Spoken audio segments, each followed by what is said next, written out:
चल रही है। कल के कथा प्रसंग में आप लोगों ने सुना, समस्त ब्रजवासियों को लेकर के भगवान गिरिराज महाराज की तलेटी में पहुंचे, गिरिराज महाराज का पूजन किया। लेकिन महाराज गिरिराज महाराज का जब पूजन किया गया तो 7 दिन 7 रात्रि तक भगवान ने गिरिराज को उठाया। राजा परीक्षित ने प्रश्न किया, प्रभु माताओं से निवेदन है, पीछे बहुत जगह है, पीछे बहुत जगह है, थोड़ी सी हमारे आचार्य जी व्यवस्था देखें, ये माताओं को रस्सी से पीछे पहुंचवाएं सबको, तो ज्यादा ठीक रहेगा। लोगों की मानसिकता ऐसी है कि हम पीछे आएंगे और आगे बैठेंगे। नियम तो ऐसे है कि पहले आओ पहले पाओ। जब आप पीछे आए हैं तो पीछे ही बैठना पड़ेगा।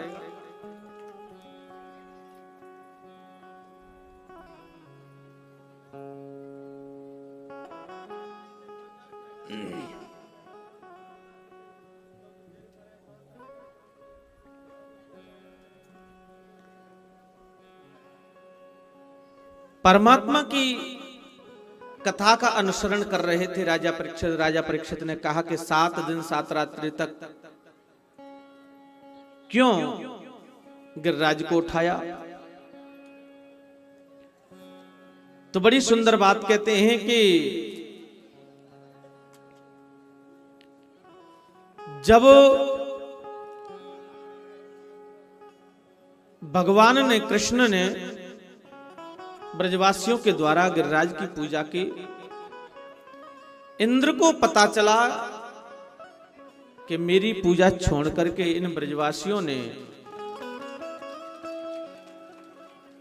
एक पहाड़ की पूजा की है,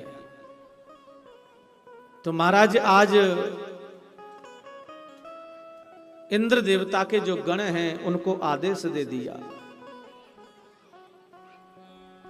कि गणम सांवर्तकम नाम मेघानां चान्तकारिणम् इंद्रः प्राचोदयत् क्रोधो वाक्यं चासुमान्युतः।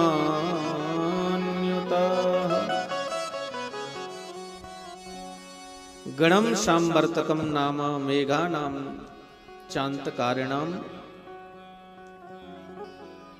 इंद्र देवता ने सांवर्तक नामक गण को मेघमालाओं को भेज दिया और ये महाराज मूसलाधार 7 दिन तक पड़ती रही और ब्रजमंडल में इतनी इतनी जल की वृष्टि हुई कि शायद ब्रजमंडल बह जाता। 7 दिन 7 रात्रि तक अनवर्त ये लीला चलती रही। इंद्र देवता ने सोची कि अब तो ब्रजमंडल बह गए होगो, जाकर के देखूं। तो वहां पर महाराज धूल उड़ रही है,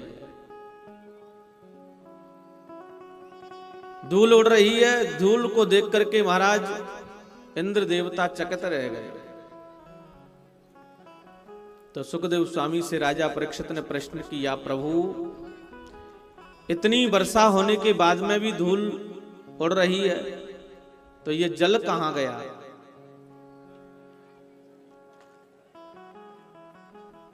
सुखदेव स्वामी कहते हैं कि राजन, जब मूसलाधार वृष्टि होने लगी तो भगवान ने समस्त ब्रजवासियों को अपनी शरण में लिया। गिरिराज को 7 दिन 7 रात्रि तक उठाया और जब 7 दिन 7 रात्रि हो गई तो श्रीदामा मदमंगल इत्यादियों ने कहा कि भैया अब तू थक गए होगो, अपनी अंगुली हटा ले, हम मोटी मोटी लाठी लगाए जा रहे हैं।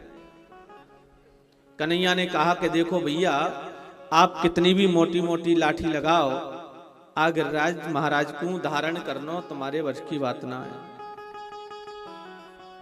बोले भैया ऐसा तेने कौन सा काम करो है जो तेरी अंगुली एक पहाड़ को उठा रही है? तो बोले ये तो ठाकुर जी की कृपा है। बोले कोई बात नहीं, तू एक बार हटा के तो देख। ग्वाल वालन ने अपनी अपनी लाठियों को लगाया, कन्हैया ने नेक थोड़ी सी खिसकाई थी कि समस्त लाठियां चट चट करके टूटने लगी। तो कन्हैया से ब्रजवासी कहने लगे, अरे कन्हैया डांट डांट डांट। कन्हैया ने धारण कर लिया। ग्वाल वालों ने कहा कि भैया ऐसो तेने कौन सो पराक्रम कियो, ऐसो कौन सो अन्य खायो है, ऐसो कौन सो तेरी अंगुली में जादू है कि ये पहाड़ को उठा रखो है। बड़ा सुंदर भाव व्यक्त किया है। कछु माखन को बल बढ़्यो, कछु गोपन करी सहाय। श्री राधे जू की कृपा सो गिरवर लीनो उठाय। कछु माखन को बल बढ़्यो, कछु गोपन करी सहाय। श्री राधा जी की कृपा से मैंने गिरवर लीनो उठाया। कछु तो भैया तुम्हारे साथ में मैंने चोरी कर करके माखन खाया हो। और कछु आप लोगों ने सहायता कर दी। बोले भैया हमने क्या सहायता कर दी? बोले जब आप मुझे देख रहे थे ना, तो आपकी देखने की जो शक्ति है वो मेरे अंदर आ गई,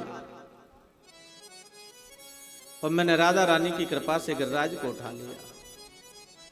श्री दामा मदमंगल कहने लगे, ओ अभी तो हमको पता था कि दूसरे गोपीन के घर में जाकर के माखन मिश्री चुराते थे, गोपीन के वस्त्रों को चुराते थे। अब तो हमारी शक्ति को चुराने लग गए हैं। तभी तो हम कहते जा रहे हैं कि भैया दुबले पतले कैसे होते जा रहे हैं। अब तो हमारी शक्ति को भी चुराने लग गए।